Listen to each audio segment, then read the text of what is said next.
పరలోకమందున మా తండ్రి దేవా, ఈ ప్రతికూల సమయంలో అనుకూలతను మాకు ఏర్పాటు చేసి మీ మాటలు మేము ధ్యానించడానికి తండ్రి మీరు ఇచ్చిన సమయమును బట్టి మీకు వందనములు తెలియజేస్తూ, ఏ సంగతులైతే మేము వినాలని మీరు చేయించారో ఆ సంగతులు నేరుగా మేము నేర్చుకునే తండ్రి, ఏదొక కార్యానికి సంఘంలో తండ్రి మేము కూడా మూల పురుషులుగా ఉండడానికి మీ బలమైన హస్తముల చేత మమ్మల్ని నడిపిస్తారని కోరుతూ, వాక్యం లేని ఈ దినాలలో తండ్రి వాక్యమును తండ్రి ధారాళముగా మీరు అనుగ్రహిస్తున్నందుకు వందనములు తెలియజేస్తూ, మీ ఉన్నతమైన సంగతులు తండ్రి ఉన్నతముగానే మేము ఆలోచించి తగిన నిర్ణయాన్ని తీసుకునే సహాయం అనుగ్రహిస్తారని కోరుతూ క్రీస్తు నామమున ప్రార్థన సమర్పిస్తున్నాము తండ్రి, ఆమేన్. జాగ్రత్తగా వినండి. అపోస్తుల కార్యములు 2వ అధ్యాయం, అపోస్తుల కార్యములు 2వ అధ్యాయం మొదటి వచనం. పెంతుకొస్తను పండగ దినం వచ్చినప్పుడు అందరూ ఒక చోట కూడి ఉండిరి.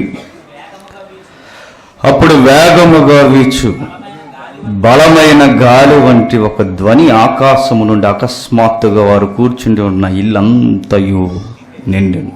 మరియు అగ్నిజ్వాలల వంటి నాలుకలు విభాగింపబడినట్లుగా వారికి కనబడి వారిలో ఒక్కొక్కరి మీద రాలగా అందరూ పరిశుద్ధాత్మతో నిండిన వారై ఆ ఆత్మ వారికి వాక్శక్తి అనుగ్రహించిన కొలది అన్య భాషలతో మాట్లాడతారు. టెక్స్ట్ మీకు తెలుసు. పెంతుకొస్తు దినాన్న అపోస్తులందరూ మేడగదిలో కూడుకొని దేవుడు చెప్పిన ఆ కార్యము కొరకు వారు ఎదురు చూస్తున్నప్పుడు జరిగిన విచిత్రమైన కార్యం మనకు తెలుసు. ఆత్మ ఒక గొప్ప ధ్వనితో వారి మీదకి దిగింది, పరిశుద్ధాత్మ.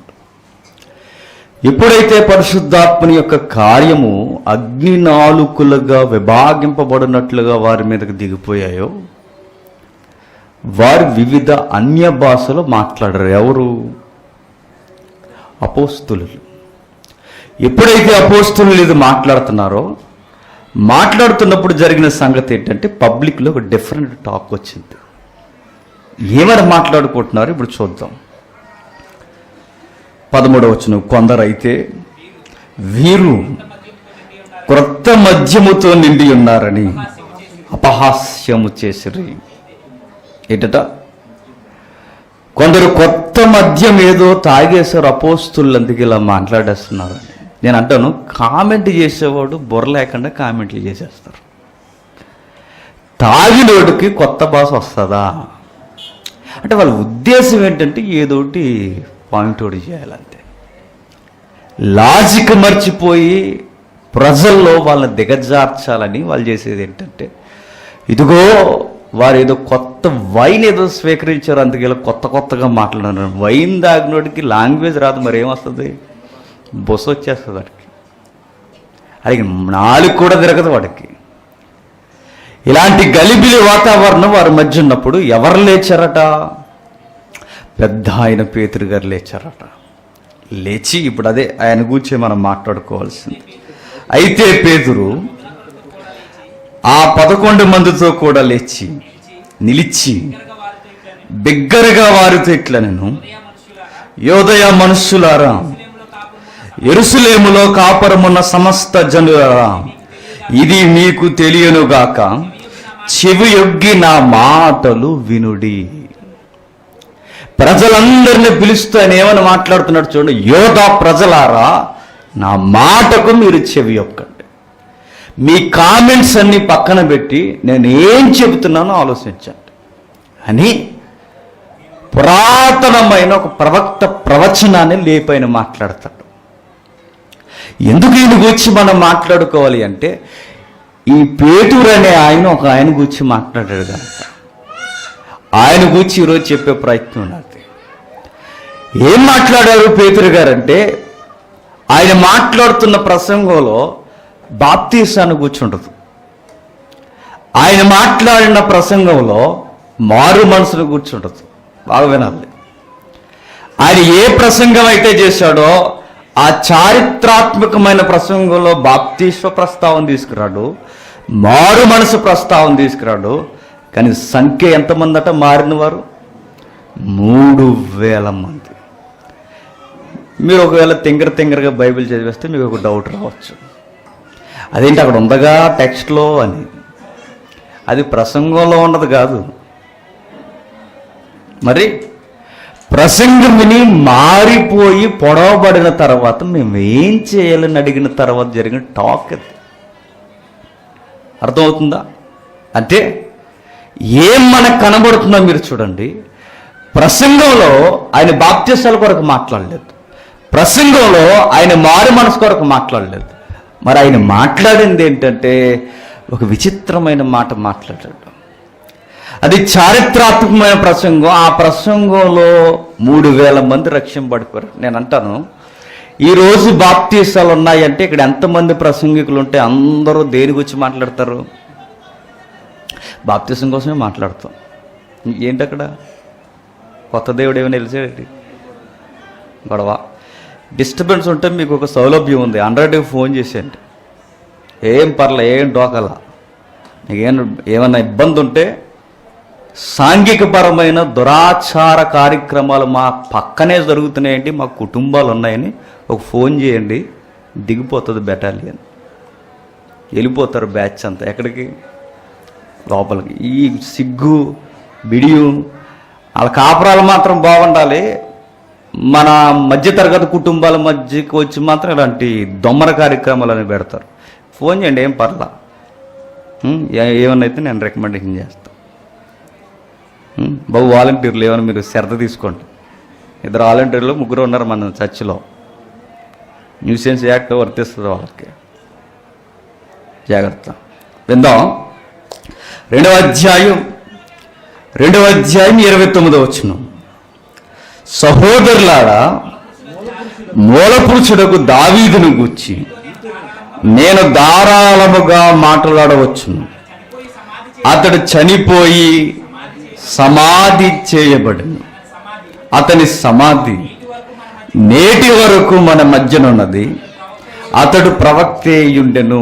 గమనించండి, చారిత్రాత్మకమైన ప్రసంగంలో ఎవరిని గూర్చి పేతురు గారు మాట్లాడుతున్నారంటే, ఎవరిని గూర్చి? దావీదుని గూర్చి, రాజైన దావీదుని గూర్చి. ఆయన గూర్చి విస్తరించి మాట్లాడవలసి ఉన్నది.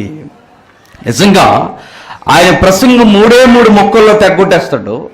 ఆ 3 ముక్కల్లో తెగ్గొట్టిన ప్రసంగానికి మారిపోయింది ఎంతమంది? 3000 మంది.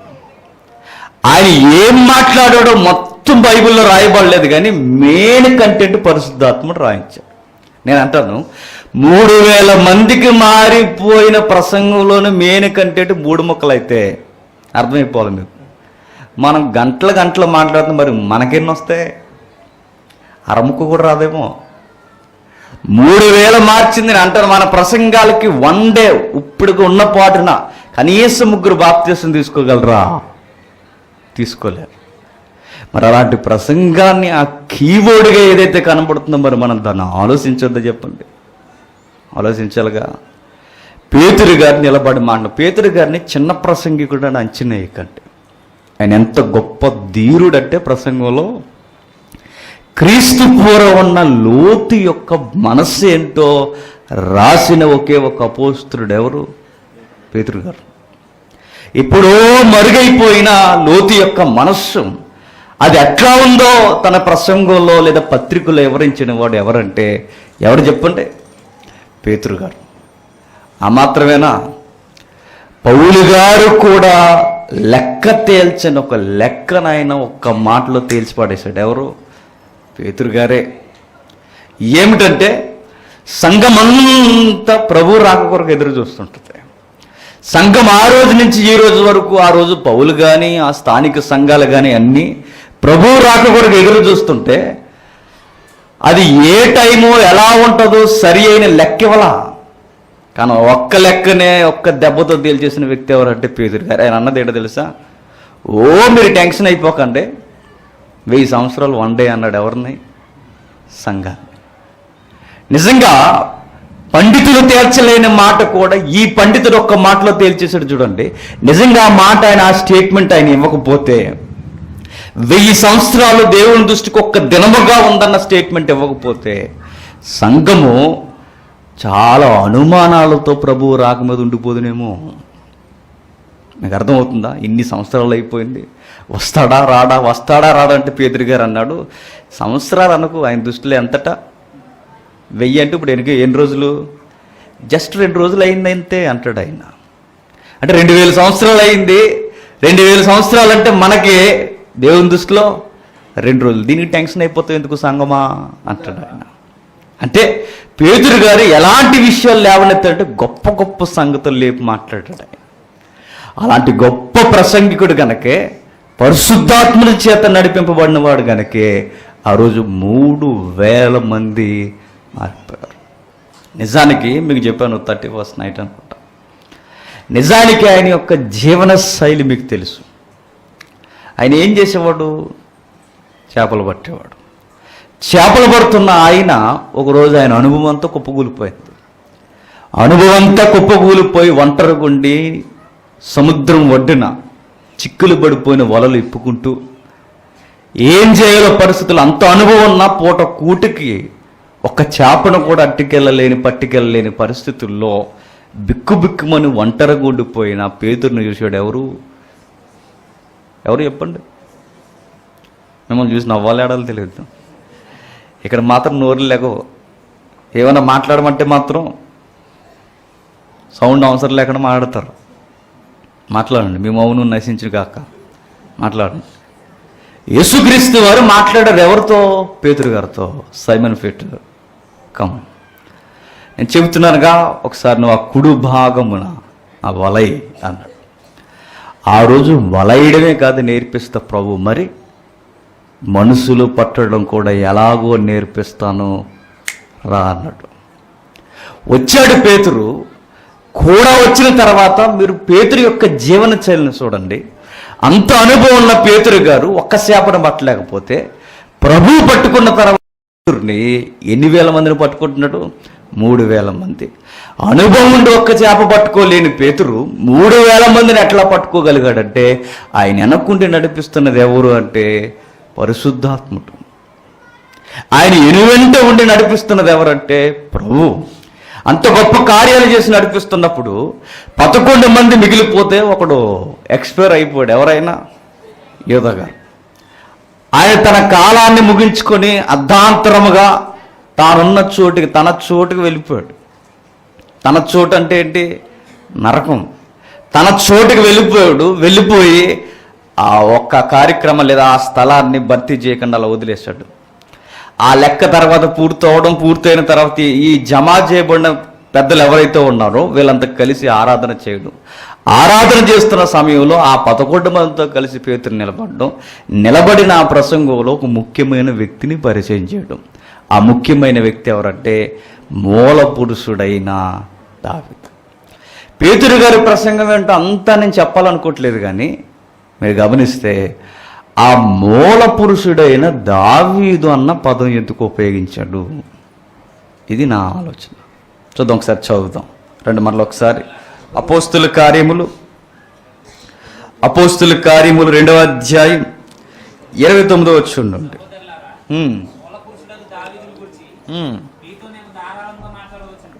మీతో నేను ధారాళముగా మాట్లాడవచ్చును.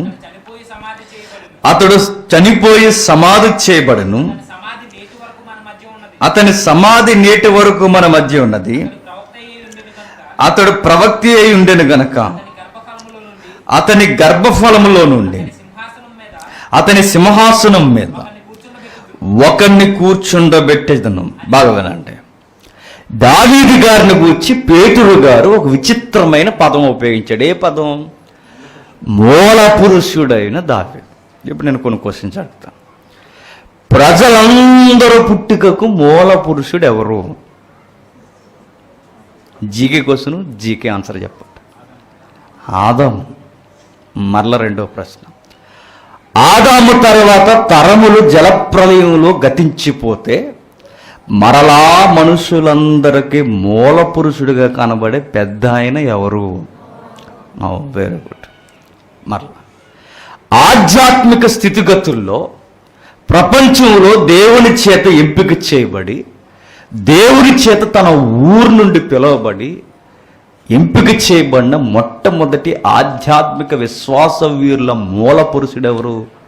అబ్రహాం. ఇప్పుడు నేను అంటున్నాను, ఇన్ని మూల పురుషులు ఇంతమంది ఉండగా మూల పురుషుడు అన్న పదం దావీదికి పేతురు గారు ఎలా అప్లై చేశారు? అది నా ప్రసంగం ఈరోజు. మీకు అర్థమైందో లేదో. ఆదాము మూల పురుషుడు అంటే అర్థం ఉంది, నోవహు మూల పురుషుడు అంటే సెకండ్ జనరేషన్కి అర్థం ఉంది, ఆధ్యాత్మిక స్థితిగతికి మూల పురుషుడు అబ్రహాం అంటే అర్థం ఉంది. మరి దావీదు గారు మూల పురుషుడు ఎట్లా? పేతురు గారు అంటున్నారు, ఆయన గూర్చి నేను ధారాళముగా మాట్లాడవచ్చును, కానీ మాట్లాడలేదు అక్కడ. ఒకవేళ మాట్లాడుంటే రాయబడలేదు అక్కడ. ఎక్కడ? అపోస్తుల్లో. మాట్లాడలేదనడానికి 90% టెక్స్ట్ ఒప్పుకుంటుంది. ఎందుకంటే మాట్లాడవలసి వచ్చును అంటే నేను మాట్లాడను చాలు అని. నేను ధారాళముగా మూల పురుషుడైన దావీదుని గురించి మాట్లాడవలసి వచ్చాను అన్న టెక్స్ట్ ఏదైతే ఉందో ఆయన మాట్లాడలేదు. ఈరోజు మనం ఏం చేద్దాం? మాట్లాడదాం. మెరుపులా ఒక విషయాన్ని వదిలి వెళ్ళిపోయాడు పేతురు గారు.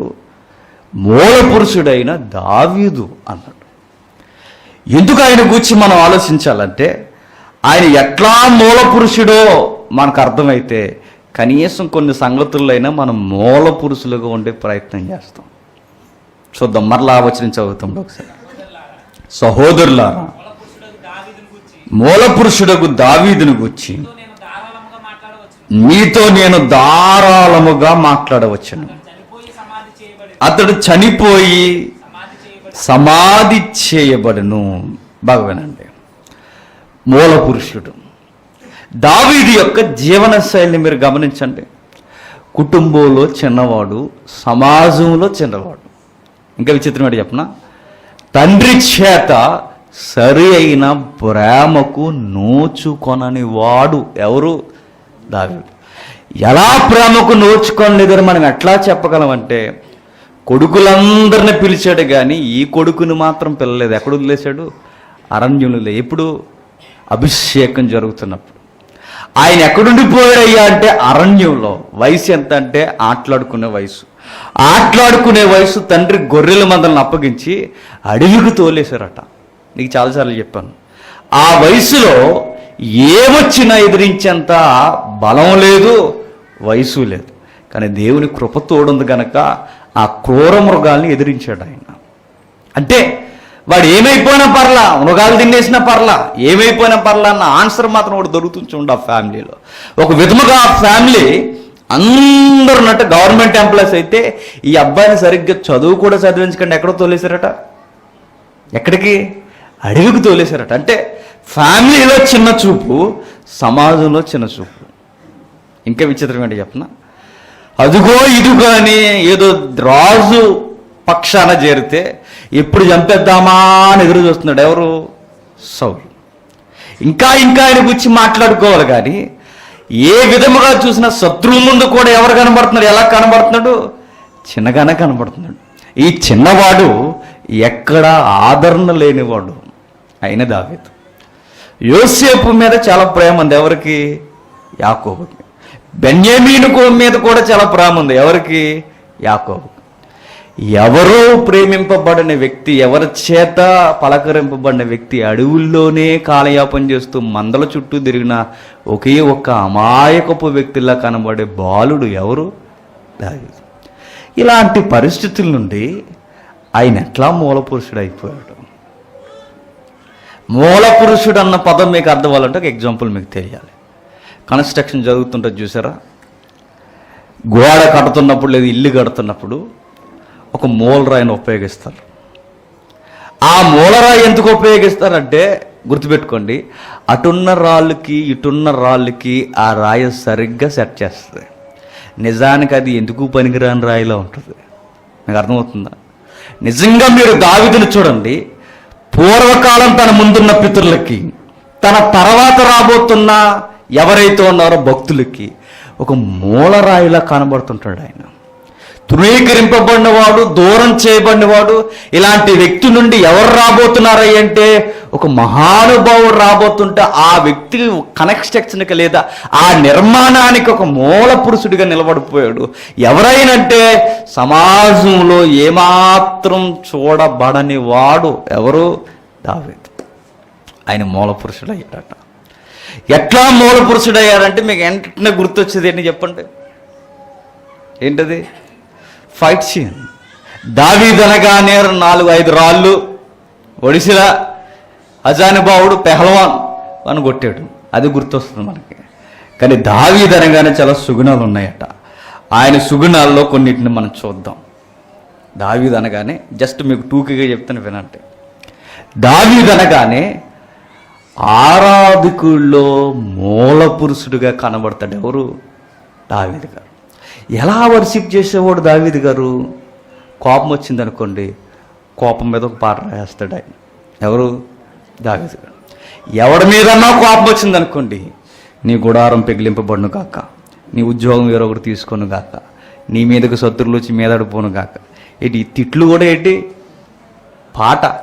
తిట్టినా పాట, కోపం వచ్చినా పాట, ఆనందం వచ్చినా పాట, ఏం జరిగినా పాట రాస్తాడు. ఈ పాట దేనికై అంటే వర్షిప్ అంటాడు ఆయన. నేను అంటాను, ఈ డిఫరెంట్ యాంగిల్లో ఏ పరిస్థితుల్లో అయినా దేవుణ్ణి ఆరాధించే భక్తుల్లో మూల పురుషుడిగా కనబడేది ఎవరు చెప్పండి? దావీదే. ఇంకా ఆయన గురించి చాలా విషయాలు ఉన్నాయి. ఏ విధముగా చూడండి, ఆ పాటలు దావీదు గారు రాసిన పాటలు కొన్ని చరణాలకి వచ్చినాలి ఎలా లిఖించాలో కూడా సొసైటీ వరకు దొరకలా. ఒక చరణం అయిపోతట్టు అయింది, 2, 3, 170, 180, 180 ఆపవా అంటే ఇంకా ఆపడట్టు ఆయన. వెళ్ళిపోతానే ఉంటుంది. అన్ని లోతైన మాటలు రాసేస్తాడు ఆయన. ఏ విధముగా చూడండి, ఆయన అన్ని పరిస్థితుల్లో దేవుణ్ణి ఆరాధించిన ఆరాధన మూల పురుషుడు. చాలామంది ఆరాధన ఎలా చేస్తారు చెప్పనా? మనసంతా బాగుంటే ఆరాధన చేస్తాం. ఈరోజు పాట పాడు బ్రదర్ అంటే పాడరు. ఎందుకు చెప్పండి? మనసు బాగలేదు బ్రదర్. మనసు బాగుంటే పాట. కానీ దావీదు గారు చెప్పిన మనసు బాగోకపోయినా మనసు బాగోలేని ఆరాధన కూడా చేస్తాడు ఆయన. అది కూడా ఒక ఆరాధనే. ఆనందం ఉన్న ఒక ఆరాధనే. ఏం చేసిన ఆరాధన చేస్తూనే ఉంటాడు ఆయన. అన్ని పరిస్థితుల్లో దేవుణ్ణి యోగ్యనగా ఎంచే వ్యక్తి ఎవరు? దావీదు. ఇప్పుడు పేతురు గారు అన్న మాట తగిలిద్దాం. ఆరాధనలో మూల పురుషుడిని దావీదు గారిని తీసుకోవడం సబవా కాదా చెప్పండి? సబవే. మరొక మాట, ఆ మాట ఒకసారి చదువుదాం. 2వ అపోస్తలుల కార్యం 2వ అధ్యాయం 29వ వచనం. సహోదరులారా, మూల పురుషుడకు దావీదును గూర్చి మీతో నేను ధారాళముగా మాట్లాడవచ్చును. అతడు చనిపోయి సమాధి చేయబడిను. అతని సమాధి నేటి వరకు మన మధ్య ఉన్నది. మూల పురుషుడైన దావీదుని గురించి ధారాళముగా మాట్లాడుకునేంత సబ్జెక్ట్ ఉందట. ఆరాధనకి ఎవరు మూల పురుషుడు అంటే ఆయనే. మరొక విచిత్రం ఏంటి చెప్పనా? ఆయన చితార తీసుకుంటేనంటే ఏం వదిలిపోతాయట. ఈయన ఒకసారి డ్రూమ్ అన్నాడు అనుకోండి, దయ్యం అలా వెళ్ళిపోద్దట. నేను అంటాను, సంగీతాలతో ప్రపంచ చరిత్రలో దయ్యాన్ని వదిలించిన మూల పురుషుడు ఎవడైనా ఉన్నాడా? కనబడు మీకు. సంగీతముతో దయ్యాన్ని వదిలించాడు. సంగీతాలు ఇప్పుడు దయ్యాలు వచ్చేస్తున్నాయి. అది విచిత్రం. వాడు దయ్యాలాగా అయిపోతున్నారు. ఇటు సంగీతం విన్న తర్వాత ఇలాగైపోయాడంటే దయ్యం వచ్చింది అడిగి. చూసారా? దావీదు గారి ప్రసంగాలే, దావీదు గారి యొక్క పాటలే కదట, దావీదు గారు సితార తీసుకొని ఆయన వాయిస్తే దెబ్బకి దయ్యం వదిలిపోయేదట. ఆయనకు ముందు సితార వాయించిన వారు లేరంటే ఉన్నారు. ఆది కాలం నుంచి కనబడతారు. వాళ్ళు ఏం చేశారు? మానసికమైన పాటలకు వాయించుకున్నారు. దెయ్యం పట్టినట్టు ఊగేసేవాడట. ఎవరు? దెయ్యం పట్టినట్టు. దయ్యమే పట్టేసేది ఎవరికి? సౌలు గారికి. దయ్యం పట్టేసినట్టు ఊగేస్తే ఎక్కడి నుండి దయ్యం వచ్చింది దానికంటే, దయ్యం ఇప్పుడు ఎలా పడుతుంది చెప్పనా? ఒకటి నీకు నచ్చట్లేదంటే నీకు వచ్చేది ఏంటి? అదే దెయ్యం. సౌలు గారి మీదకి దురాత్మ ఎప్పుడు నుండి దిగిపోతుంది చెప్పండి? నచ్చట్లా ఎవరు? దావీదు గారు. ఆ నచ్చలేనప్పుడే వెల్కమ్ బోర్డు ఎవరికి? దెయ్యానికి. వచ్చే బాబు నేను ఖాళీగా ఉన్నాను అని వాడు వచ్చేస్తాడు. వచ్చిన తర్వాత ఊగిపోతున్నాడట. ఎంతగా పెట్టలేకపోతుంటే ఆ టైంకి ఎదురుగా ఎవడున్నా ఏమవుద్ది? చంపేస్తాడు. ఆ టైంలో ఈ అబ్బాయిని ఎదిగారట ఎవరు? ప్రజలందరూ, అధిపతులందరూ. ఒక అబ్బాయి ఉన్నాడండి. వాడు ఏం చేస్తాడంటే ఎప్పుడు ఆ వీణ వాయించుకుంటూ ఆ చెట్ల కింద గొర్రెల కింద వెనక కూర్చుని అలా వాయించుకుంటూ ఉంటాడు. మరి అతని టాలెంట్ ఆయనకు తెలుసులేదు, కానీ చాలా చమత్కారముగా వాయిస్తాడు. అతగాడిని తీసుకొస్తే మన రాజుకు పట్టిన ఈ మానసిక రుగ్మత వదులుద్దన్న నమ్మకం మాకుంది, పిలుద్దామని చెప్పి పిలిపించుకొచ్చారట. ఆ రోజు ఇలా మాట్లాడారేమో, ఒరే నాయన ఆ వాయించేది ఆ చెట్టు కింద వాయించక మా రాజు ముందు వాయించవా అని అడిగారు. ఎందుకని అని అడుగుంటాడు. మా వాడికి దయ్యం పట్టింది. ఎవరికి? సౌలుకి. నువ్వు వాయిస్తే ఆ దయ్యం వదిలిపోద్ది అంటే నిజమా? ఒకసారి నీ ఈయన కలపరా అన్నారు. ఎవరిని? దావీదు గారిని.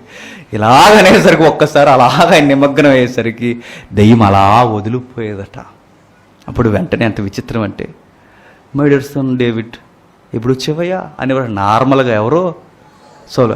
అప్పటి వరకు పిచాసులా ఊగిపోయిన సౌలు ఒక్కసారిగా సంగీతం వాయించేసరికి ఎప్పుడు వచ్చాను ఆయన కొడక అనేవాడట. ఎవరిని? కొడుకని పిలిచాడు. ఎవరిని? దావీదు గారిని. ఎప్పుడు వచ్చారా అంటే ప్రజలందరికీ వింత. ఏమిటా వింత అంటే ఇతని సంగీతంలో దయ్యాలే వదిలిపోతున్నాయి. నేను అంటాను, ప్రపంచ చరిత్రలో సంగీతము చేత దురాత్మలు ఎల్లగొట్టిన వారు ఉన్నారా? లేరు, రారు కూడా. రాసేసుకొచ్చాక రారు కూడా. ఆయన గురించి ధారాళముగా మాట్లాడవచ్చు. ఆయన మూల పురుషుడు అంటాను. సంగీతముతో దయ్యాన్ని ఎల్లగొట్టిన వారిలో మూల పురుషుడు ఎవరు? దావీదు. పాటలు ఏ పరిస్థితుల్లో అయినా ఆరాధన చేసే ఆరాధకుడు ఎవరు? దావీదు. మరొక మాట ఉందో చూడండి. అదే సందర్భంలో 40 రోజుల నుంచి వణుకు పుట్టించేస్తున్నాడు. ఎవరు? గొలియాతు. వాడు అన్నాడట, ఒక్కడు ఇంగ్లీష్ బైబిల్లో గివ్ మీ వన్ మ్యాన్, ఒకడిని ఇవ్వనరా నాకు కొట్టుకోవడానికి అంటున్నాడు. ఎవరు? గొలియాతు. ఒక్కడుంటే రమ్మానండి, ఒక్కడుంటే రావట్లేదట. అందరూ అంటున్నారట, ఆడ ఐటీ చూడండి, ఆడ భుజబలం చూడండి, మనకి ఎందుకు బ్రదరు క్యారేజీలు వచ్చాయా అని అడిగారట. ఎవరు? ఈ మిలిటరీ బాయ్స్ అందరూ. లోపల కూర్చొని గుడారంలో మిలిటరీ భోజనం ఎలా ఉంటుంది మీకు తెలుసుగా, చక్కగా 3 పూటలే ఎరగొడుతున్నారట. మరి ఆ గుడారంలో కూర్చుని ఏం చేసి ఉంటారు? అన్ని రోజులు ఏం చేసి ఉంటారు? అవి ఉంటాయిగా పిక్కలు. ఏంటవి? చింతపిక్కలు. ఆట ఆడుకున్నారా ఏంటి? ఏం చేశారు? ఏం చేశారంటే ఏదో కాలయాపన చేస్తున్నారు. మళ్ళీ ఫుడ్ సరిపోదని ఇంటి దగ్గర నుంచి రప్పించారట.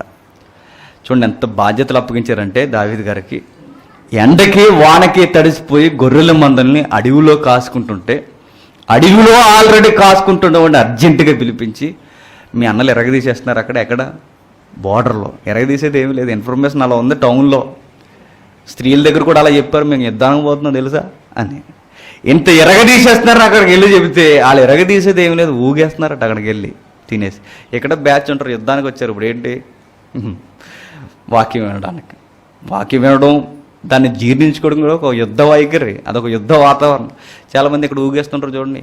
ఇంకా అన్నం తినక ముందు ఊగేస్తున్నాయి కొన్ని మొఖాలు, నాకు అర్థమవుతుంది. ఇంకో గంట అవుతే ఇంకా సౌలు మీద దిగిపోయినట్టు దిగిపోద్దేమో నిద్రాత్మ. ఇప్పుడు మేము ఏమైనా వాయించలేము. ఇంకా ఏముందంటే ఆ బోర్డులో 2 వైర్లు పెట్టి అవి ఇలా తెచ్చి ఇలాగ అంటిస్తే అన్ని ఆత్మలు వదిలిపోతాయి, నీ ఆత్మ కూడా దూరం అయిపోతుంది. ఎప్పుడే మేలుకుని ఉండడు ఇక, పడుకోకండి. నాకు కనబడుతుంది కొన్ని మొక్కలు. ఈసారి ఒక కెమెరా కొందాం. ఎవడైతే చర్చిలో పడుకుంటున్నాడో వాడిని ఒక ఫోటో తీసి నెక్స్ట్ సండే నీ ఆరాధన భంగిమ చూడమని ఆ డిస్ప్లేలో వేద్దాం. ఓకేనా? ఇది ఒక సీసీ కెమెరా పెడదాం. ఎవరు నిద్రపోతున్నారో రికార్డెడ్ వీడియో అది ప్లే చేద్దాం. చేయాలి. మీకు అలాగైతే కానీ వినరు. అప్పుడు పొలాలు ఎట్టేసుకుంటారో, జెండుమావ రాసేసుకుంటారో, లేదా గిల్లేసుకుంటారో, గిల్లేరా అని చెప్పి గిల్లేసుకుంటారో. తర్వాత మీ ఎంత ప్రయోగాలు మీ మొత్తం మీద కళ్ళు తెరిచి వాక్యాన్ని వినండి. గిల్లేసుకుని సెగడ్లు వచ్చేస్తాయట. ఎందుకు నేను అలా చెప్తుందంటే చాలామంది ముగ్గులేసేస్తున్నారు దేని మీద, అది చూసారా, పేర్లు ముగ్గులు. అంటే ఇది 2 గంటలు ఈ జేమ్స్ గడికి పని పడలేదని నీ ఎన్ని సుక్కలు మా ఎన్ని సుక్కలు అది ముగ్గేసుకుంటున్నారు అన్నమాట. అంత బాగా పెట్టినారా? యూత్ పిల్లలు ఎక్కువ వేస్తున్నారట. జాగ్రత్త, యూట్యూబ్లో ఏమైనా ముగ్గులు చూస్తున్నారా ఏంది? ఓకే, పేతురు గారిని గురించి మాట్లాడుకునే ముందు పేతురు గారు ఉల్లంఘించిన మాట, క్షమించండి, ఉట్టంఘించిన మాట, మూలపురుషుడైన దావీదు. మూలపురుషుడైన దావీదు ఆరాధనలో మూలపురుషుడు, సంగీతాలతో రుగ్మతను వదిలించడంలో మూలపురుషుడు. మరొక మాట, 40 రోజుల నుండి ఒకటి సవాల్ చేస్తుంటే ఆ మాటలు పట్టినట్టుగా సిగ్గు లేకుండా 3 పూట్ల అన్నం తినేసి గుడారంలో టైం పాస్ చేస్తున్న పెద్ద మనుషులు, మిలిటరీ జవాన్స్, పెహల్వాన్స్లో ఫీల్ అయిపోయి వచ్చిన వారు కూర్చుని టైం అంతా పాస్ చేస్తున్నారట. అలాంటివి మనం వినకూడదు బ్రదర్ అన్నారట. వినకూడదు. మేము ఎందుకు చెప్పినా సున్నితి పొందిన ప్రజానికి వాడి దుర్భాషలు ఆడతారు. మేము వింటాం అలాంటివి, మా ఇంట వంట లేవన్నారట. వింటలేదట ఎవరు, వెనకండా వదిలేసాడు. సౌలు కూడా ఏం చేస్తాడంటే కిటికీలోని చూసి ఎవడైనా వాడిని మట్టి కరిపిస్తే రాజ్యంలో సగం మా అమ్మాయిని కూడా ఇచ్చి పెళ్లి చేసేస్తా అన్నాడట. ఇలాంటి ప్రకటనలు చేస్తున్నప్పుడు బుల్లి నడకలు వేసుకుని, మరి ఆ రోజు ఆ వీణ కూడా తెచ్చుకున్నాడు లేదా 3 తీగలు ఉన్నది, అలా నడుచుకుంటూ, నిజానికి ఆయన వస్త్ర అలంకరణ కూడా ఎలా ఉంటుందో మీరు ఒకసారి ఇమేజ్లోకి వెళ్ళండి.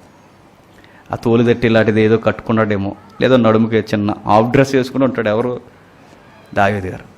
అలా నడుచుకుంటూ ఏదో జొబ్బ లాంటిది ఏదో వేసుకొని క్యారేజీ పట్టుకొని అలా వస్తున్నాడు. టాక్ వినబడుతుంది, ఏమని, ఒరేయ్ పెహల్వాన్గా పిలుస్తున్నాను రా, 40 రోజుల నుంచి పిలుస్తున్నాడు, ఒక్కళ్ళు లేడరా మీ దాంట్లో అంటే. వీళ్ళ మౌనం ఎలా ఉందంటే మేము లేమనుకో, నువ్వు అలాంటి ఏం పట్టించుకోక అన్నట్టు చూస్తున్నారు ఎవరి వైపు. పైపచ్చికి పొగుడుకుంటున్నారేమో, ఎలా అన్నా వాడు ఐటేరా, ఎలా అన్నాడు భుజబలం మనకు రాదు అని చెప్పుకుంటారు. సిగ్గు లేకుండా ఎవరిని పొగుడుకుంటున్నారు, శత్రువుని పొగుడుతున్నారు. అలా పొగుడుతూ ఉన్నప్పుడు ఈయన అన్నాడు, ఎవరు, దావీదు గారు, బ్రదర్స్ నాకు ఒక సౌండ్ వినబడుతుంది, వాడు ఎవడో తెగ అరుస్తున్నాడు, సున్నతి లేనివాడని నాకు అర్థమైంది. వాడు ఫిలిస్తీయుడు కదూ, వాడు దేవుని ప్రజల్ని ఎంతగా దుమ్మెత్తుబోస్తున్నాడు, నన్ను వెళ్ళమంటారా అన్నారు. ఏమన్నావు అన్నారు. మీరు అన్నది కరెక్టే, నన్ను వెళ్ళమంటారా అని అడిగాడు. అడిగితే, అరే నీ వయసు ఎంత, నీ హైట్ ఎంత, మాకు వినబట్టలేదా, వినబడలేనట్టు మేము ఉండలేదా, పెద్దోళ్ళని చూసుకొని నేర్చుకున్నట్టు చూసారు ఎవరి వైపు, దావీదు వైపు. నేను ఏమైనా తిరగబడుతున్నావా, మాకు లేదా, ఇదిగో 40 సంవత్సరాల నుంచి లేదా కొన్ని సంవత్సరాల నుంచి మిలిటరీలో సీనియర్ సిటిజన్స్ మేము, కత్తి నైపుణ్యం ఎరిగిన వారు మేము, యుద్ధంలో అనేక అనుభవాలు ఉన్నవారు మేమే. ఆ డైలాగ్స్ వెళ్ళలేనట్టుంటే ఏ యుద్ధం తెలియని వాడిని వచ్చి ఎలా చంపేస్తానంటావు అంటే, అవన్నీ కదండి, ఆయన చంపేస్తే ఏమైనా గిఫ్ట్లు ఉంటాయా అని అడిగాడు మళ్ళీ తిరగేసి.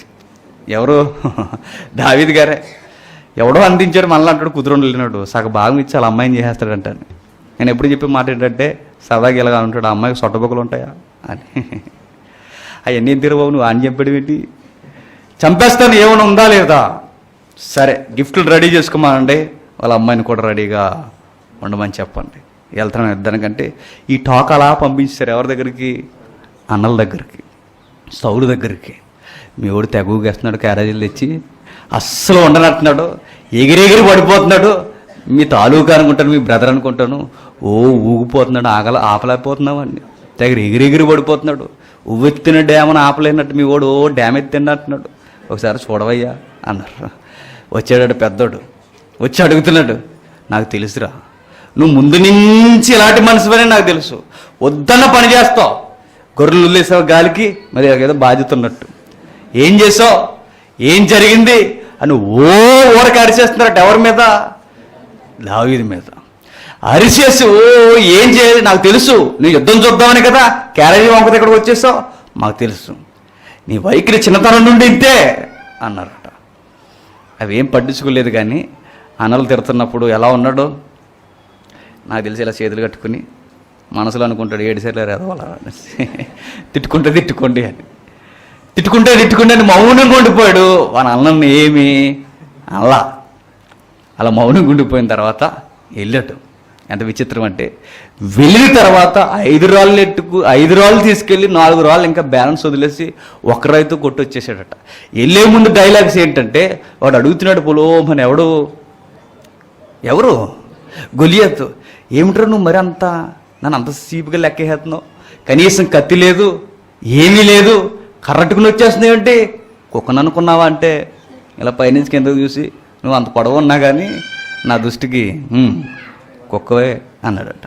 రేయ్, నేను చెబుతున్నా, నా దేవతల పేరు మీద చెబుతున్నా, నీ శరీరాన్ని ముక్కలుగా చేసి ఆకాశ పక్షులకి భూ జంతువులకి ఎగరవేసేస్తానంటే ఓకే, ఇప్పుడు నా డైలాగ్ చెప్తాను విన్నాడట.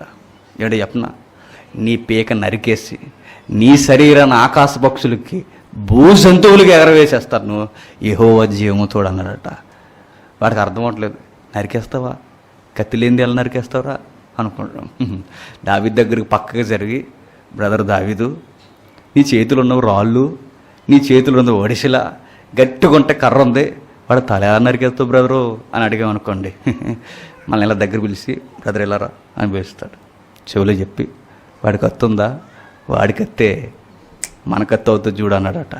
అది ఎలాగంటే వెయిటెన్సీ చూడు అన్నాడట. నిజంగా సీన్లో మనం ఉంటే తెగ టెన్షన్ అయిపోయి మోషన్స్ అయిపోయి అక్కడ ఉండలేక, వీడు ఏంటి ఇంత భారీ డైలాగ్ కొట్టేస్తున్నాడు, వీడు జయించేదేమో పొరపాటు వీడు వెళ్ళి ఓడిపోయాడంటే పిలకట్టుకుని ఒక్కొక్కడిని అలా లేపెత్తాడు. ఎవరు ఏడ్రో వాగారు ఇందాక అని వీడిని చూస్తే, అవునా కదా, ఆడు హైట్ ఉన్న చూసి వీడు కనీసం లోబడి మాట్లాడలేదు, ఇంత దారుణంగా రెచ్చిపోతుంది. వీడు సపోర్ట్ చేసి అనుకుంటే దగ్గరికి వెళ్ళి దావీదుతో మాట్లాడాలని భయం. ఎందుకంటే ఇప్పుడు దావీదుకి ఎవడెవడు సపోర్ట్ చేసి వాళ్ళు అందరి లైన్లోకి పిలుస్తాడు, ఏమాత్రం వాడు నగ్గినా. ఎవరు గొలియాతు. కత్తేది బ్రదర్ అని అడగడానికి కూడా భయం వేస్తుంది. అలాంటి టైంలో ఒకవేళ మనం ఉంటే తెగ టెన్షన్ అయిపోయి బీపీ షుగర్ ఆ రోజు వచ్చేది మనకి. అలాంటి దావీదు అంటాడు, చూస్తూ ఉండాలి. ఏం చేశాడయ్యా అంటే, వాడి కత్తి దావీదు తీసుకుని వాడి కత్తితో వాడి తలనే నరికేసి బోర్ల పడేసేసి, కత్తి తల ఆ వయసులో ఇలా పట్టుకుని వచ్చి, బాగా వినండి ఈ మాట చెప్పడానికి ఇదంతా చెప్తున్నాను, కత్తి తల ఇలా పట్టుకుని వచ్చి నిలబడి సౌలు ముందుకొచ్చి, నాయక ఏం చేయమంటావు అని చేతులు కట్టి నిలబడ్డాడట. ఎంత విచిత్రం చూడండి. ఏ ట్యాగ్లైన్ నేను తగిలించాలనుకుంటున్నానంటే, రోషం విధేయతని ఒకేసారి చూపించే మూల పురుషుడు ఎవరు? దావీదు. ఎంత బాగుందో చూడండి. అంత బయట ఆయన రక్తాన్ని ఒలికించేసి శత్రువుని మట్టి గరిపించేసి కత్తిని తలకాయని చేత పెట్టుకుని వచ్చి సౌలు ముందు నిలబడి, రాజా మీ చిత్తమే సిద్ధించుగాకన్నట్టు నిలబడిపోయాడట. అక్కడ చూస్తే అంత రోషంతో ఊగిపోయాడు. ఇక్కడికి వచ్చేసరికి వెంటనే సీన్ కూడా ఇంకా దాటలా, ఇలా వచ్చి విధేయత చూపిస్తాడట. సౌలు అన్నాడట, రేపటి నుండి మన వాడిని ఆయుధములు మోయేవాడుగా మన బెటానియన్లో చేర్చుకొని మనం కొత్త నోటిఫికేషన్ ఇచ్చాడట. చూసారు, మీ చిత్తమే సిద్ధించగా కానీ వెనక ఆయుధాలు మోసుకుంటూ తిరుగుతున్నాడు. ఎంత ఎలాంటి వాడిని తీసుకెళ్ళి ఎక్కడ కూర్చోబెట్టాలి, అలాంటి రాజు ఆయనకి ఇచ్చిన పోస్టింగ్ ఏంటంటే ఏమోయడం, మారణాయుధాలు మోయమన్నారట. అలాగే లోబడి ఉండిపోయాడట. నేను అంటాను, మనకు తెలియంది అంటే చెప్పనా, రోషం ఎక్కడ చూపించాలో తెలియదు, విధేయత ఎక్కడ చూపించాలో తెలియదు మనకి. దావీదుని చూడని చరిత్రలో రోషం ఎక్కడ చూపించాలో ఆయనకు తెలుసు, విధేయత ఎక్కడ చూపించాలో ఆయనకి తెలుసు.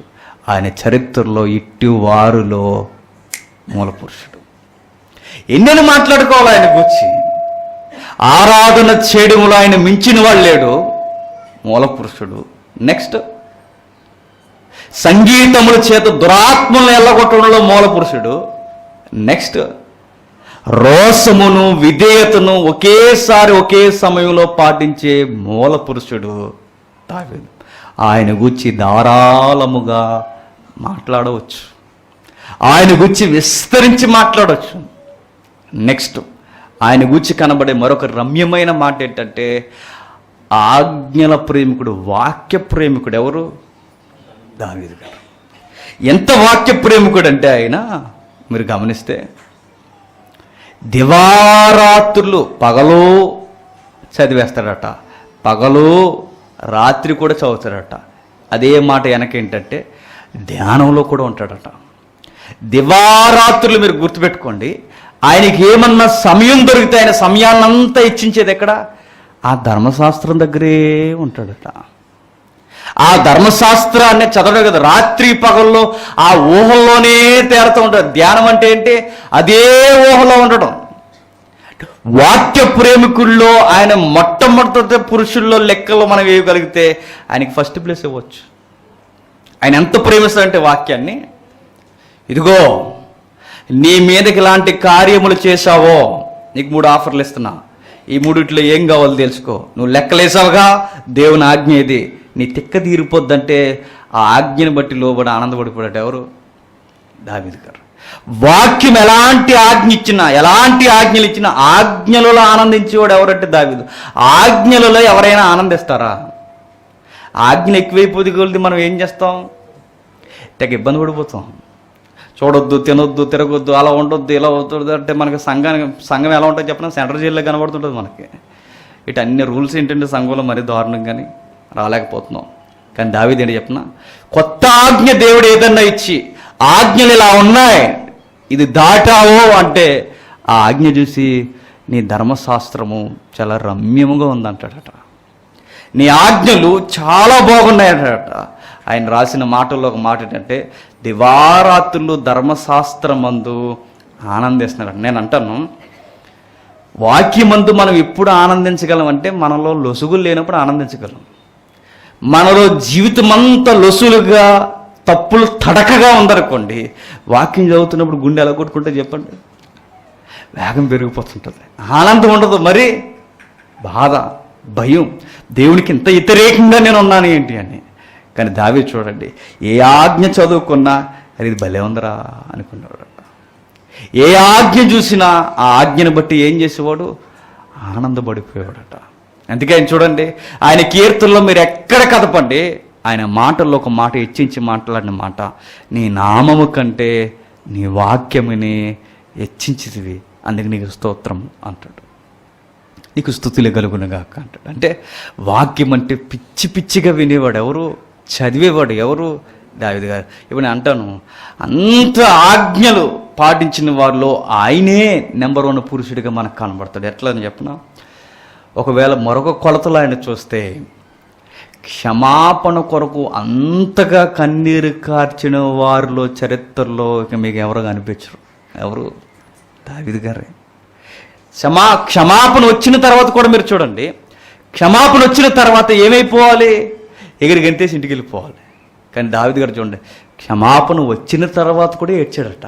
ఎంతగా ఏడ్చాడట? పరుపులు తేలిపోయేలేటి. క్షమించిన తర్వాత కూడా. నిజానికి క్షమించిన తర్వాత మనం ఏం చేద్దాం?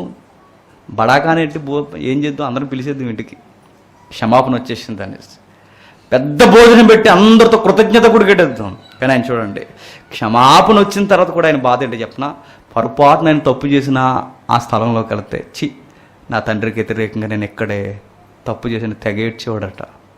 ఏదన్నా తప్పు, ఏదన్నా పరిస్థితిని చూస్తే ఆ తప్పు గుర్తొచ్చినప్పుడు ఏడ్చేసాడు. ఎక్కడికి పోయినా తెలిసి తెలిసి తెలిసి నా దేవునికి వ్యతిరేకంగా ఎంత పాపం చేశాను ఏంటని తెగ ఏడ్చేవాడట. ఎంతగా ఏడ్చాడంటే, క్షమాపణ పొందక మునుపు ఏడ్చారంటే ఒక అర్థం ఉంది, క్షమించిన తర్వాత కూడా ఏడుస్తున్నారంటే ఇలాంటి వాడిని గూర్చి మనం ఎక్కడైనా చరిత్రలో చూడగలమా? చూడలేము. తప్పిపోయిన కుమారుడు ఉన్నట్టు వాడికి ఎప్పుడు ఆనందం? క్షమాపణ వచ్చిన తర్వాత ఆనందం.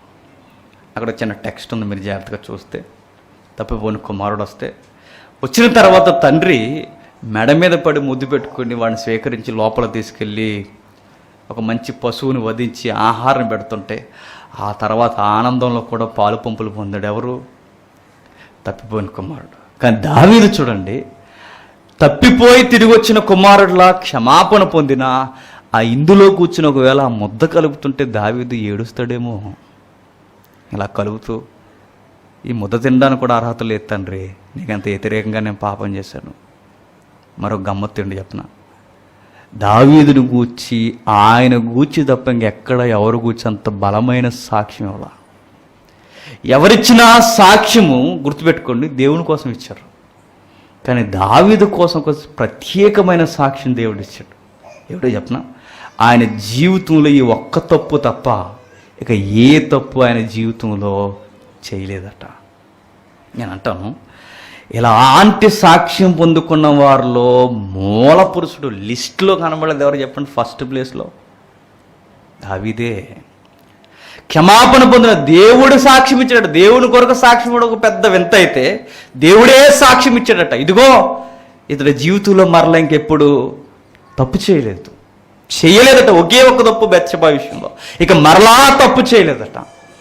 అంతగా విధేయత చూపించాడు. క్షమించిన తర్వాత ఏమని బతిమలాడుకున్నాడంటే, తెలిసి తప్పు చేశాను ప్రభువా, నన్ను కడగవా అని అడిగాడు. క్షమించిన తర్వాత కూడా ఏమని అడిగాడంటే, క్షమించనుగా అన్నట్టు చూస్తే పాటలు ఏమని రాసుకుంటున్నాడంటే, నీ ఆత్మ నాకు అనుగ్రహిస్తావు కదూ, దూరం చేయొద్దు అని రాశాడట. ఇంకా ఏమని రాశాడో చూడండి, ఇస్సోపుతో నన్ను కడిగే అన్నాడట.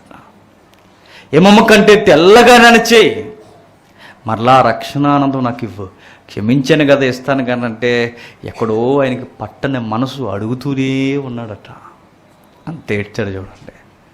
దావీదుని గురించి మనం చూస్తే ధారాళముగా మాట్లాడొచ్చట మూల పురుషుడు. ఇప్పుడు నేను అంటాను, ఆదాము శారీరకంగా మూల పురుషుడు, నోవహు శారీరకంగా మూల పురుషుడు, ఆత్మీయంగా అబ్రహాము మూల పురుషుడు. ఇన్ని గుణగణాల్లో మూల పురుషుడు ఎవరు? దావీదు. ఒక్కటా రెండా ఆయన గురించి మాట్లాడుకోవడం మొదలు పెట్టాలి కానీ ధారాళముగా మాట్లాడుకోవచ్చు. ఒక్క విషయం కాదు ఆగిపోయేది. మరలా చూద్దాం ఒకసారి పేతురు గారి దగ్గరికి వెళ్ళి. పేతురు చేసిన ప్రసంగంలో 2వ అధ్యాయం 29వ వచనం, సహోదరులారా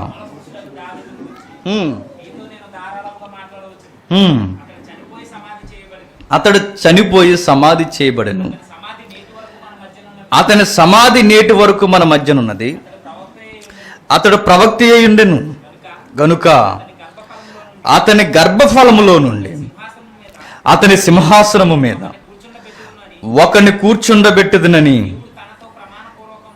దేవుడు తనతో ప్రమాణపూర్వకముగా ముద్దు పెట్టుకున్న సంగతి అతడు ఎరిగి క్రీస్తు పాతాళములో ఎడవబడలేదని, ఆయన శరీరము కుళ్ళిపోలేదని దావీదు ముందుగా తెలుసుకుని ఆయన పునరుద్ధానమును గూర్చి చెప్పాను. జాతీయవానండి, దావీదు గారిని గూర్చి మాట్లాడుతూ మరొక మాట ఇచ్చాడు, ఆయన మూల పురుషుడు అన్నాడు. ఆ మూల పురుషుల్లో ఇప్పటివరకు ఇన్ని గుణగణాలు ఆయనలో చూస్తే మరొక సాక్ష్యం కూడా ఉంది. ఈ టెక్స్ట్ అనుసారంగా మనం చూస్తే నేను అంటాను, ఈ ప్రసంగంలో పరిశుద్ధాత్మని ఎత్తుకున్నాడు, నెక్స్ట్ యోవేలు ప్రవక్తను ఎత్తుకున్నాడు, నెక్స్ట్ ప్రసంగానికి రమ్యమైన ఆకర్షణీయమైన వ్యక్తిగా ఎన్నుకోబడిన వ్యక్తి మూల పురుషుడు దావీదు. ఎందుకు ఆయన గూర్చి ఎత్తుకోవడం జరిగిందంటే, పునరుద్ధానం గూర్చి అంత స్పష్టంగా మాట్లాడిన వారు చరిత్రలో ఎవ్వరూ మీకు కనిపించరు. ఒకే ఒక్కరు పునరుద్ధానం గూర్చి స్పష్టముగా మాట్లాడారట. ఎవరు? దావీదు గారే. ఏమని మాట్లాడాడు చూడండి. పునరుద్ధానం గూర్చి 31వ వచనంలో, క్రీస్తు పాతాళంలో విడవబడలేదనియు ఆయన శరీరము కుళ్ళిపోలేదనియు దావీదు ముందుగా తెలుసుకొని ఎంత ముందుగా? అపోస్తుల కన్నా ముందుగా తెలుసుకొని. అపోస్తులకి కూడా ఉన్న అర్థం అవ్వలేదు. యూదులందరూ ఎన్నిసార్లు చదువుకున్నా అర్థం అవ్వలేదు. అనేక మంది ప్రవక్తలు వచ్చి బోధించిన అనేక మందికి ఎక్కలేదు. కానీ క్రీస్తు మరలా పునరుద్ధానం చెందుతాడు మానవాళి కొరకన్న విషయాన్ని బాహాటముగా పాటలు రాసిన వ్యక్తి ఒకే ఒక్కడు. ఎవరు? దావీదు గారు.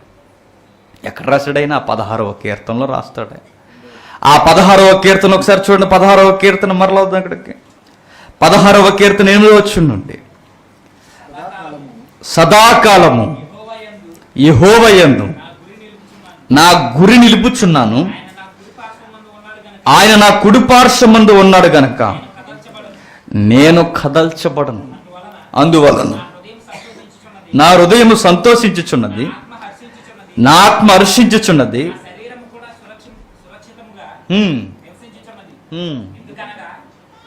చదువు.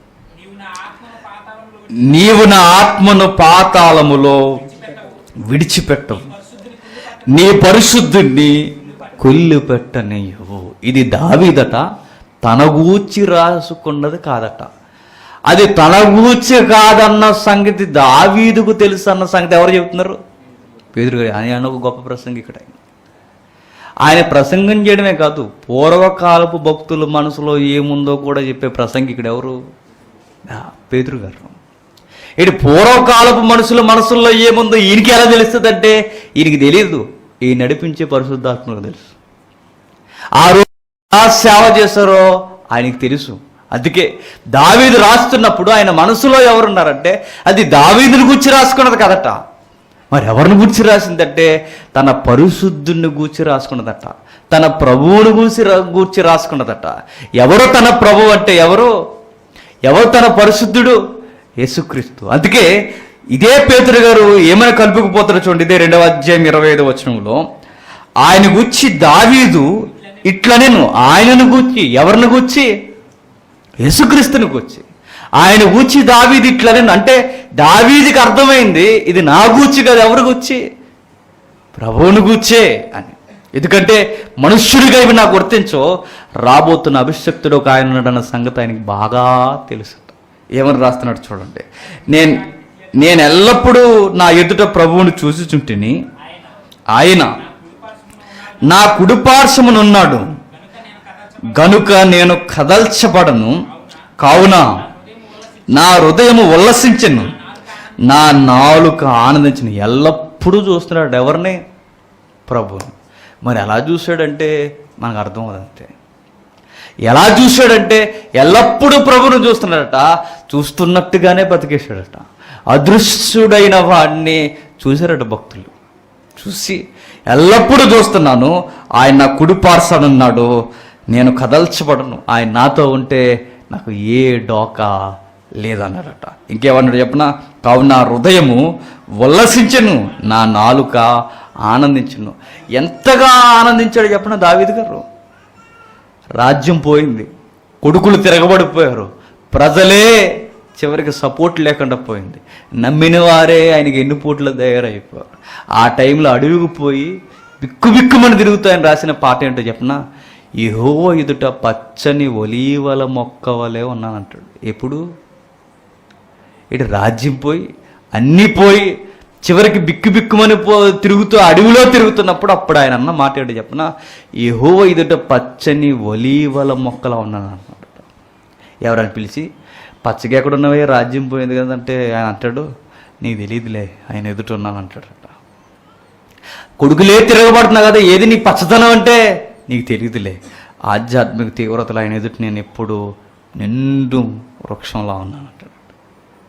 దావీదు గారు ఎంత ఆనందించాడంటే ప్రభువుని కలిగి దేవుని ఎదుట ఆయన నిలబడుతున్నప్పుడు ప్రభువునందు స్థిరుడుగా ఉన్న ఆయన కదల్చబడకుండా ఎప్పుడు ఆనందిస్తూ ఉండిపోయాడట. ఆ ఆనందం అన్న మాటే, నా ఆత్మను పాతాళములో విడిచిపెట్టవు, నీ పరిశుద్ధుని కుళ్ళిపెట్ట నీవు, నాకు జీవ మార్గములు తెలిపితివి, నీ దర్శనము అనుగ్రహించి నన్ను ఉల్లాసముతో నింపెదవు. చూడండి ఎంతగా ఉందో.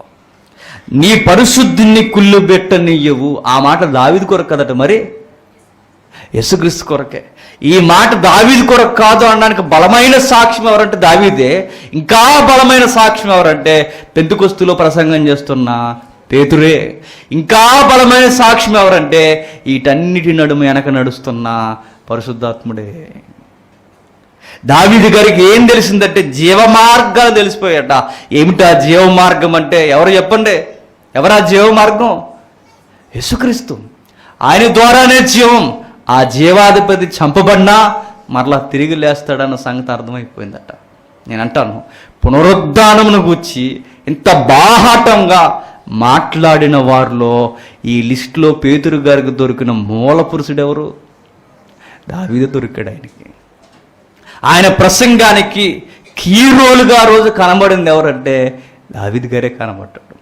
అప్పుడు మాట్లాడి 3 ముక్కల్లో తేల్చాడట. ఇదిగో ఏవేల గ్రంథం మీరు చదువుకున్నారా? మేము ఏదో కొత్త మద్యం తాగేసామంటున్నారే, కొత్త మద్యం కాదయ్యా, ఆత్మ దిగిన వారు ఇలా ప్రవశిస్తారని ఏవేలు చెప్పాడే అదే జరుగుతుంది. ఇది పక్కన పెట్టండి, మరొక మాట మీకు చెప్తాను. ఏవేలు ఒక మాట అనగా అద్భుత కార్యాలు జరుగుతాయని. ఆ జరిగినవి ఎక్కడ జరుగుతున్నాయో మీకు ఏమైనా కనబడ్డదా?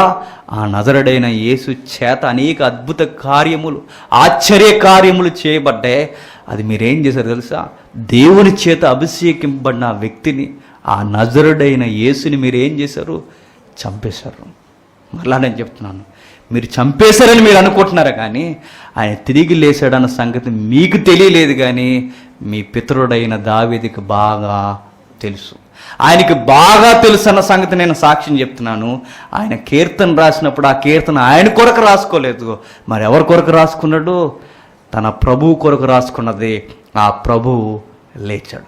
అప్పటి వరకు నజరేడైన యేసు, నజరేడైన యేసు, నజరేడైన యేసు అన్న ఆయన పేతురు గారు ప్రసంగం ముగిస్తే ఏమిటో చెప్పిన, ఆయన ప్రభువు అంటాడు. యూదులందరూ ప్రభువుగా ఒప్పుకునేది ఒకే ఒక్క శబ్దం ఎవరి దగ్గర అంటే యెహోవా దగ్గర. కానీ ఈరోజు ఒప్పుకుంటున్నారట. ఇన్ని సాక్ష్యాలతో దావీదు గారిని కళ్ళ ముందు పెట్టి ఆయన మాట్లాడి ధారాళమైన విషయాల్లో ఒక మూల పురుషుని లేపి ఆయన మాట్లాడినప్పుడు ఆయన పునరుద్ధానం చెందుతాడని మేం చెప్పడమే కాదు, దావీదు కూడా చెప్పాడని 3 ముక్కల్లో తెలిసేసరికి ప్రసంగం అంతా అయిపోయాక అన్నారట, బ్రదర్ పేతురు, ఇప్పుడు మమ్మల్ని ఏం చేయమంటావు?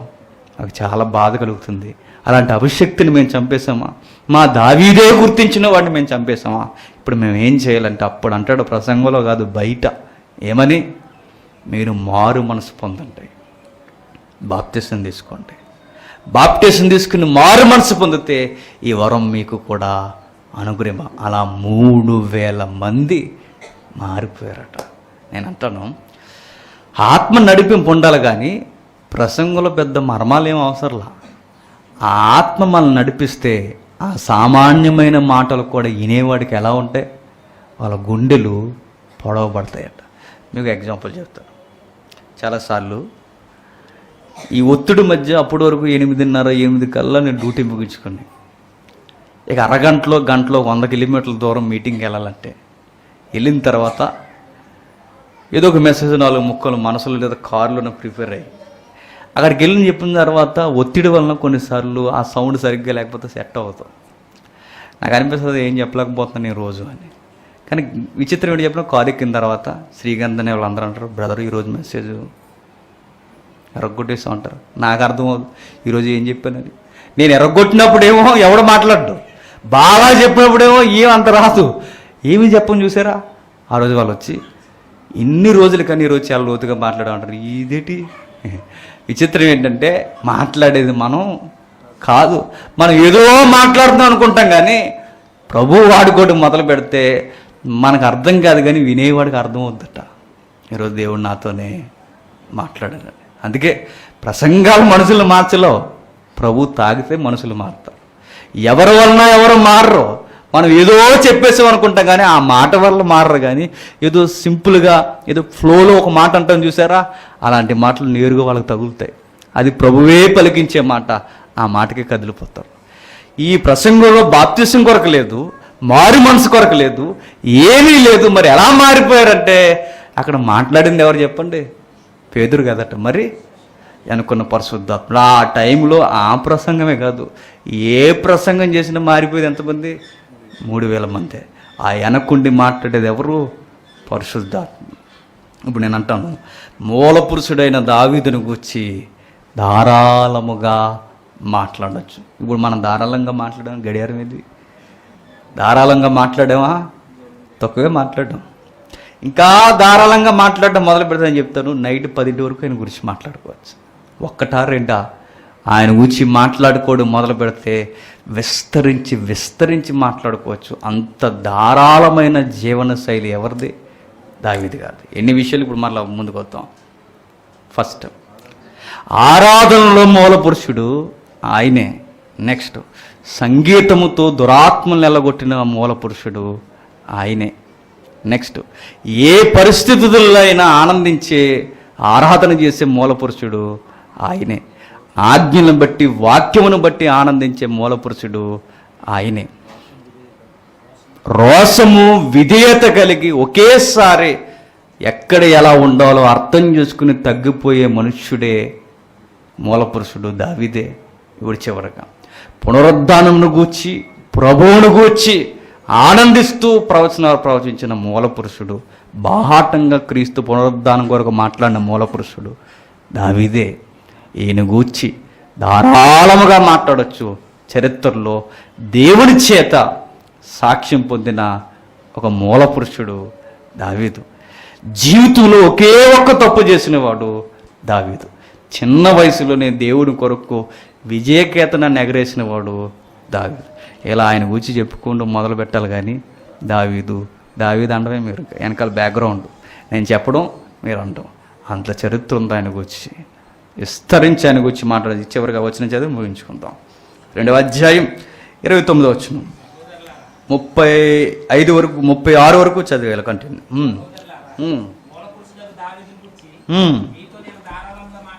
మీతో నేను ధారాళముగా మాట్లాడవచ్చును. నేను చదువుతాను, మీరు వినండి. అతడు చనిపోయి సమాధి చేయబడిన అతని సమాధి నేటి వరకు మన మధ్య ఉన్నది. అతడు ప్రవక్త అయి ఉండెను. అతని గర్భములో నుండి అతని సింహాసనం మీద ఒకను కూర్చుండబెట్టెదను అని దేవుడు తనతో ప్రమాణపూర్వకంగా ఒట్టు పెట్టుకున్న సంగతి అతడెరిగి, మా తరాతరాలు గతించుకుపోయినా, మేమెంతగా కూరుకుపోయినా మా నుండి వచ్చే ఒక ఆయన అన్నాడు. ఆయన ఎవరంటే నా సింహాసనం మీద కూర్చునేవాడు. అందును గూర్చి క్రీస్తు పాతాళంలో విడవబడలేదనియు ఆయన శరీరము కుళ్ళిపోలేదనియు దావీదు ముందుగా తెలుసుకొని ఆయన పునరుద్ధానము గూర్చి చెప్పును. ఈ యేసును దేవుడు లేపెను, దీనికి మేమందరము సాక్షులము కాగా ఆయన దేవుని కుడిపార్శ్వమున హెచ్చింపబడి పరిశుద్ధాత్మను గూర్చి వాగ్దానమును గూర్చి తండ్రి వలన పొంది మీరు చూచుచూ వినుచున్న దీనిని కుమ్మరించి ఉన్నాడు. దావీదు పరలోకమునకు ఎక్కిపోలేదు, అయితే అతడు ఇట్లనెను, నేను నీ శత్రువులను నీ పాదముల క్రింద పాదపీఠముగా ఉంచు వరకు నీవు నా కుడిపార్శ్వమున కూర్చుండమని ప్రభువు నా ప్రభువుతో చెప్పెను. మీరు సిలువ వేసిన యేసునే దేవుడు ప్రభువుగాను క్రీస్తుగాను నియమించెను. ఇది ఇశ్రాయేలు వంశంలో రూఢిగా తెలుసుకొనవలనని చెప్పి పులి స్టాప్ ఆ ప్రసంగానికి పెట్టాను.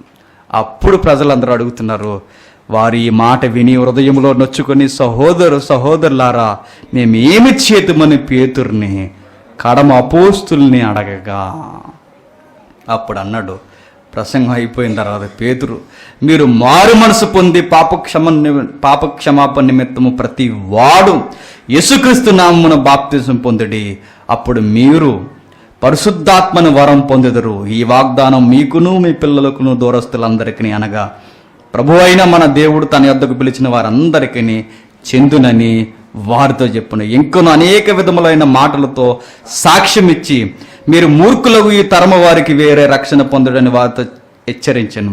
కాబట్టి అతని వాక్యం అంగీకరించిన వారు బాప్తిసం పొందిరి. ఆ దినమున ఇంచుమించు 3,000 మంది పడరు.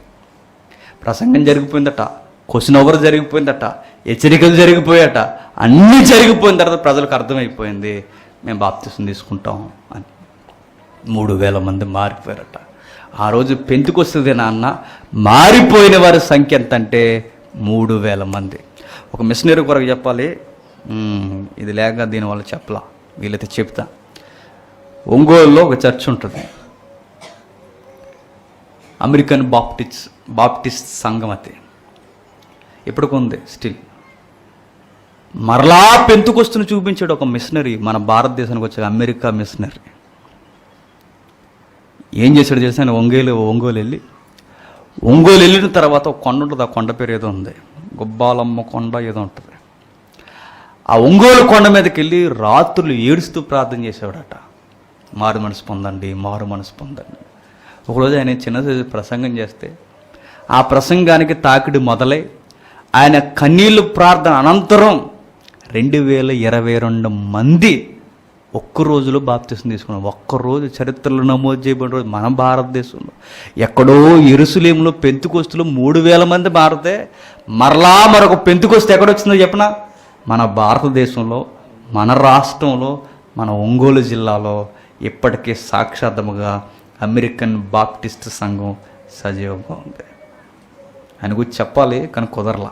ఎప్పుడైనా కన్నీటి మీద ఒక ప్రసంగం చేసినప్పుడు ఆయన గురించి విస్తరించి మీరు వింటే నిజంగా ప్రార్థనకి కన్నీటితో ఇత్తే ఇత్తనాలకి ఎంత విలువ ఉంటుందో ఒకరోజు చూద్దాం ఆయన గురించి. వీలైతే ఆ ప్రొజెక్టర్ ఏదోలాగా త్యాగం చేసి తెచ్చి ఇక్కడ పెట్టండి. కొన్ని యుగాలు అయిపోయింది, ఆ ప్రాజెక్టర్ ఎక్కడ ఉందో కూడా తెలియదు. జాగ్రత్త. వీలైతే వచ్చి వారం విస్తరించి మాట్లాడుకుందాం. మరొక చిన్న ప్రకటన, ప్రతి వారం సాయంత్రం కాకినాడ క్లాసెస్ జరుగుతున్నాయి. 3 నెలల క్రితం నుండి కొన్ని డేట్లు నేను ఇచ్చేయడం వల్ల ఈ క్లాసెస్ నేను కంటిన్యూ వెళ్ళలేకపోతున్నా. ఇక ఈ నెలలతో ఇక బయట డేట్స్ ఏమి ఇవ్వను. ఖచ్చితంగా కాకినాడ మీద ఫోకస్ ఉంది, మీరు అందరూ ప్రార్థనలో పెట్టండి. కాకినాడలో వీలైతే మనం ఆగిపోయిన మత్తయి సువార్త ఎవరినుందే అక్కడ స్టార్ట్ చేద్దాం. ఎందుకంటే అక్కడ కొంచెం స్టడీ పర్సనాలిటీస్ అన్నీ వస్తాయి కనుక డెప్త్కి వెళ్ళొచ్చు. వినాలనుకున్న వారందరూ అక్కడికి రండి, అక్కడ నేర్పిద్దాం. వీలైతే ప్రతి ఒక్కరూ ఆ సంఘానికి రావడానికి, మీరు కాదు మీకు సంబంధించిన వారు రావడానికి ఆయా ప్రాంతాల్లో ఎవరైనా ఉంటే ఇన్ఫర్మేషన్ ఇవ్వండి. కాకినాడ మీద చాలా పని ఉంది, చాలా ఆత్మలు మనం పట్టుకోవాలి. వాక్యం వినే ప్రజలు కూడా ఏ టౌన్లో ఉండరేమో కానీ ఎక్కువగా వాక్యం వినే ప్రజలు మాత్రం కాకినాడ టౌన్లో ఉంటారు కనుక దాన్ని మీ అనుదిన ప్రార్థనలో జ్ఞాపకం చేసుకోండి. వీలైతే అప్పుడప్పుడు వచ్చి మీ ముఖ దర్శనంతో ఆ చిన్న సంఘాన్ని కూడా దర్శించరండి. God bless you. ప్రార్థన చేసుకుందాం. పరలోకమందున మా తండ్రి, దేవా నిజమే తండ్రి, ఏ వాక్యాన్ని మేము పట్టుకున్న తండ్రి, మీ పరిశుద్ధాత్ముడు తండ్రి ఎంత ధారాళముగా మీ మాటలు తండ్రి ఒక్క మాటలో కుదించారో ధ్యానిస్తున్నప్పుడు తండ్రి మాకు అందని సంగతులు మీరు మాట్లాడుతున్నందుకు మీకు వందనములు తండ్రి. విన్న వారందరినీ జ్ఞాపకం చేసుకోండి. కనీసం ఏదో ఒక కార్యక్రమంలో తండ్రి మేము మూల పురుషులుగా ఉండడానికి తండ్రి మమ్మల్ని నిలబెట్టుకోండి తండ్రి. ఈ కార్యము ఈయన దగ్గర నుండే ప్రారంభమైందన్న సాక్ష్యం తండ్రి ఒక్కరైనా పొందుకోవడానికి అందరితో మీరు మాట్లాడారని నమ్ముచున్నాము తండ్రి. ఆ సాక్ష్యాన్ని పొందుకునే తీవ్రతను మాలో పుట్టించండి. దావీదు ఆరాధనకి ఎలా మూల పురుషుడో, మిగిలిన తన సాక్ష్యానికి ఎలా మూల పురుషుడో సంఘంలో తండ్రి కనీసం ఒక్క కార్యానికైనా ఈయన దగ్గర నుండి ఈ కార్యక్రమం ప్రారంభమైందని చెప్పుకునే సాక్ష్యాన్ని తండ్రి మాకు అనుగ్రహించండి. ఏ విధముగా తండ్రి సంఘం తండ్రి ఎలాంటి గలిబిలికి లోనవుకు తండ్రి, యవనస్తులుగా తండ్రి తప్పుటడుగు లేస్తున్న వారిని మీరు క్షమించండి, వారిని ప్రేమించి తండ్రి మరొక్కసారి వారికి సమాధానాన్ని అనుగ్రహించండి. లోకం వ్యామోహంలో తండ్రి పడిపోయి ఎంపర్లాడుతున్న ప్రతి యవనస్తున్న తండ్రి వారి జీవితం ఎంత దుర్భరం అయిపోద్దో తండ్రి వారికి జ్ఞాపకం చేయండి, వారికి హెచ్చరికను తెలియచేయండి. సంఘంలోని యవనస్తులందరినీ మీకు అప్పగిస్తూ తండ్రి, అలాగే ఎవరైతే కుటుంబాలు ఉన్నాయో తండ్రి వారందరి కుటుంబాలను తండ్రి మీరు కాపాడుతున్నందుకు మీకు వందనములు తండ్రి. మరింతగా సమాధానపరచండి. మీ వాక్యం ముందు కుటుంబాలుగా ఆనందించే స్వభావాన్ని వారికి అనుగ్రహించండి. దూర ప్రాంతాల నుంచి వస్తున్న సహోదరులందరినీ తండ్రి మీ చేతులకు అప్పగిస్తూ వారి ప్రయాణాల్లో మీతో ఉన్న అనుగ్రహించండి. మమ్మల్ని శత్రులుగా భావిస్తున్న వారిని క్షమించండి, వారిని ప్రేమించే మంచి మనసును మాకు అనుగ్రహించండి. సాయంకాలం జరుగుతున్న తండ్రి బహిరంగ సభలో తండ్రి ఆ ప్రాంతానికి ఏ సంగతులు అయితే అవసరమో విస్తరించి తండ్రి అక్కడ మాట్లాడడానికి అనుకూలమైన సమయమును జ్ఞానమును మాకు అనుగ్రహిస్తారని కోరుతూ మా ప్రయాణాల్లో మీ తోడు అనుగ్రహిస్తారని అర్థిస్తూ క్రీస్తు నామమున ప్రార్థన సమర్పిస్తున్నాము తండ్రి. ఆమేన్. సరే.